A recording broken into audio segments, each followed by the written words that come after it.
The arrow was still in the wheel spoke when I found her. I almost missed her. Almost rode past the whole broken wreckage like it was just another thing the plains had swallowed up and forgotten. But my horse, old Dunkawakan, stubborn as a January wind, stopped. Just stopped, ears forward, nostrils wide. And I learned a long time ago that horse knew things before I did. The wagon was on its side.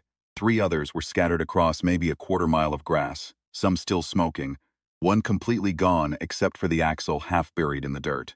Whoever these people were, they didn't have a chance. The attack was fast. I could read it in the ground. Hoofprints circling, arrows fired at a run, no long siege. Just violence, quick and certain, and then gone. I dismounted slow. My hand went to my rifle not because I expected trouble still waiting, but because my hands needed somewhere to go. I walked through the wreckage quiet, counted what I could. Didn't let myself look too long at certain things. You learn that too after enough years on this land.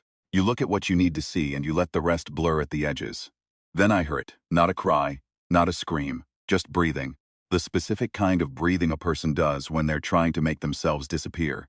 Short, controlled, terrified. I stopped walking.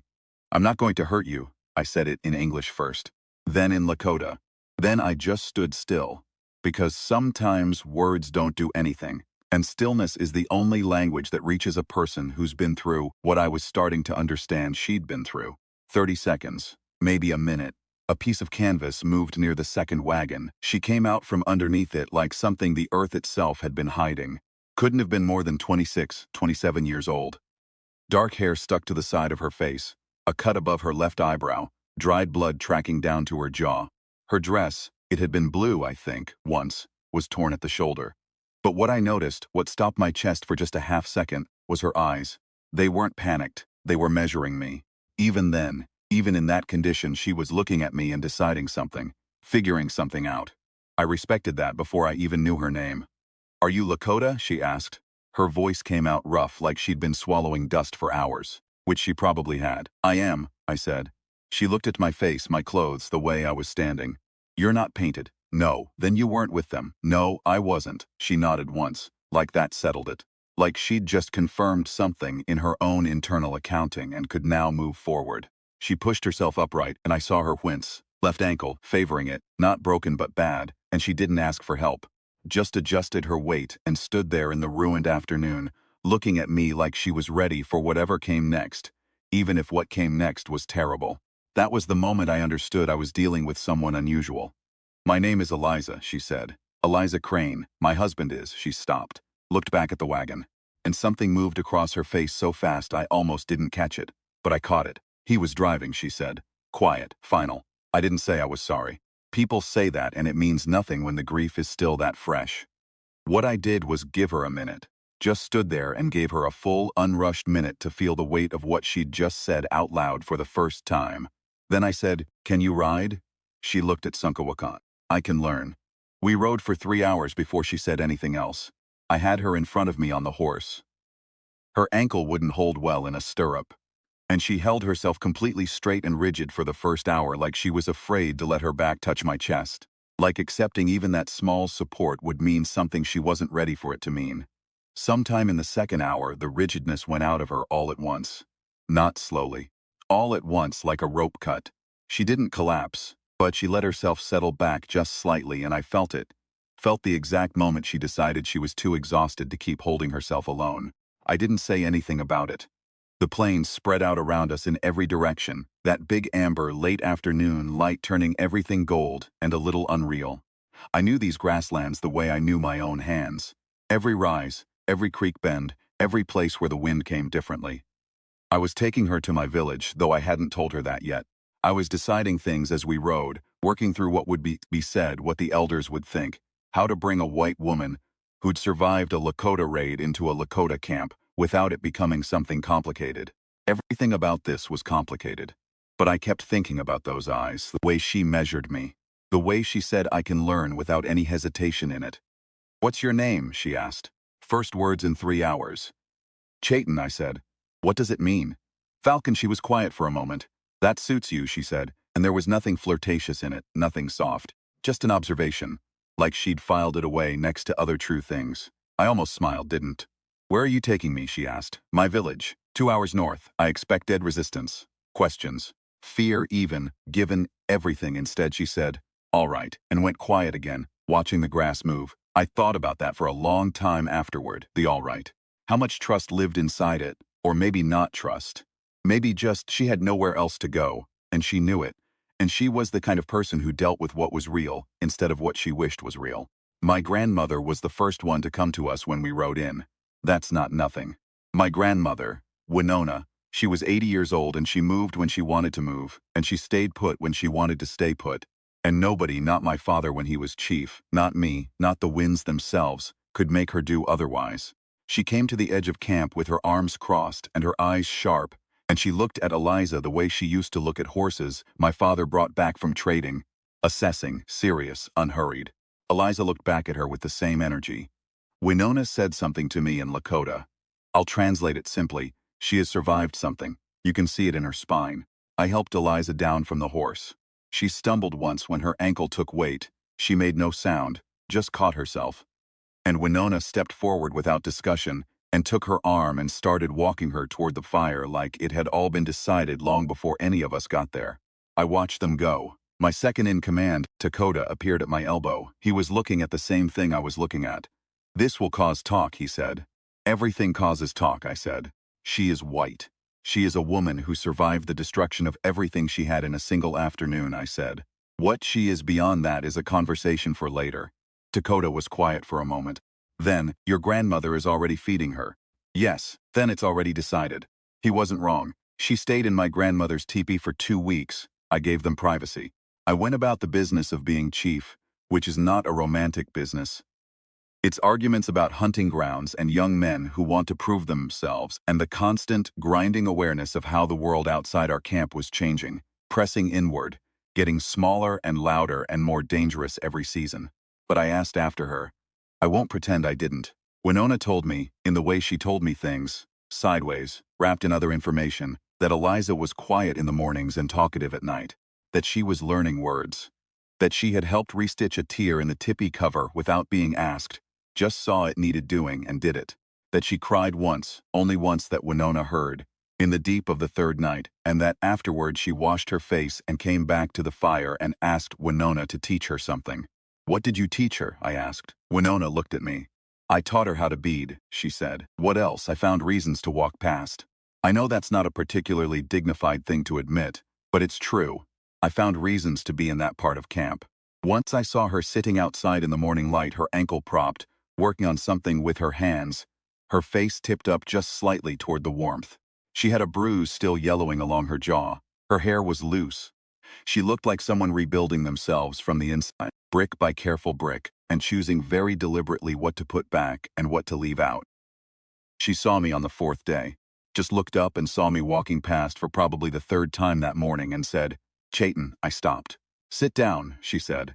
You keep walking by. It's making me tired. I sat down. We talked for 4 hours. I don't remember the start of it, how we got from hello to everything, but that's how it went. She told me about Ohio, about her family, about marrying Thomas Crane, who was a good man, she said. A gentleman, who wanted to build something in Oregon, and believed he could. She said it without bitterness, and without excessive grief, just stated it like biography, like she was handing me the facts of her life, and letting me hold them for a while. I told her about my father, about learning to lead when I was 22, and how I made every wrong decision first, before I found the right ones. About the land and what it meant to us, the specific spiritual weight of this particular stretch of grass and sky. And how I worried about it, the way a man worries about something he loves and cannot fully protect. She listened the way almost nobody listens, not waiting for her turn, actually listening, her eyes on my face, occasionally asking something small that showed she'd heard exactly what I said. At one point she said, You love them very much, your people. Yes, it shows when you talk about them. Your voice changes. I looked at her. She was already looking at me, unabashed, the way she did everything, directly without apology. You notice things, I said. I always have, she said. Thomas used to say it was unsettling. A small smile, the first real one I'd seen. I think he meant it as a compliment. She didn't leave in the spring. I didn't ask her to stay. I want to be clear about that because it matters. I didn't maneuver her, make leaving difficult, or any of the things a man might do when he wants something to go a certain way. I told her, when the weather turned and travel became possible, that if she wanted to go east, to find her people in Ohio, I would give her a horse and provisions and an escort for 2 days' ride to the nearest settlement. She thought about it for a long time, days. I could see her thinking about it, that face she made when she was working something through, a slight stillness around her eyes, like she was very far inside herself. Then she came to find me. I was at the edge of camp, looking north, which I did most evenings, old habit. I've been thinking about what you said, she told me. I know. Ohio is, she stopped, turned it over. Ohio is where I was from. I'm not sure it's where I belong anymore. I'm not sure it ever was. I didn't say anything. I want to stay, she said, if it's appropriate. If your people would. My grandmother already told the whole camp you're staying, I said. Eliza looked at me. Then she laughed. A real laugh, surprised out of her. And it changed everything about her face, and I felt it somewhere in my chest, like a hand pressing flat against the inside of a drum. She decided before I did, Eliza said. She usually does, I said. I courted her the right way. I want you to know that. I brought her things, not extravagant things. Things that were useful and meant I was paying attention. I noticed she was always cold in the hour before sunrise, so I had a blanket made. I noticed she loved the smell of the sage when it was crushed, so sometimes I would leave some near where she sat. I listened to everything she said, and I remembered it. Not as strategy, but because she was becoming the person I most wanted to hear. She noticed all of it. She noticed, and she didn't make a performance of noticing. She just quietly started to be near me. Started to walk with me in the evenings. Started to sit beside me when decisions were being made in camp council. Not speaking in those moments, just present. And I understood later that was her way of showing me she wanted to understand my world, not just live alongside it. We had one real argument. About a young man in camp who she thought I was being too hard on. She came to me directly, chin up, and told me I was wrong in plain and specific language. I told her she didn't have the full history of it.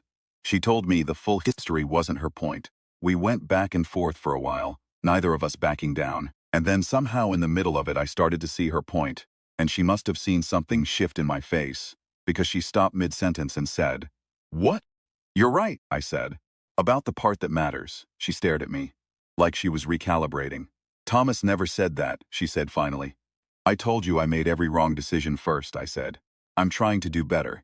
She looked at me for a long moment, something quiet and serious in her eyes. "You're a good man, Chayton," she said. Not like a compliment, like a conclusion she'd reached after careful study. I asked her to be my wife when the summer was full. We were by the creek, just the two of us, late afternoon light on the water. I had been planning what to say for weeks. And then when the moment came, all the planned words dissolved, and I said the real ones instead. I said, "I didn't go looking for you. I want you to know that. I wasn't looking for anything. But I found you out there on that broken ground, and I think," I stopped. Started again. "I think something put you in my path that I haven't deserved yet, and I've been trying to deserve it ever since." She was very still. "You have given my grandmother someone to boss around," I said. "You have given my people someone who shows up and does the work without being asked. And you have given me—" I stopped again because my voice was doing something I wasn't going to let it do.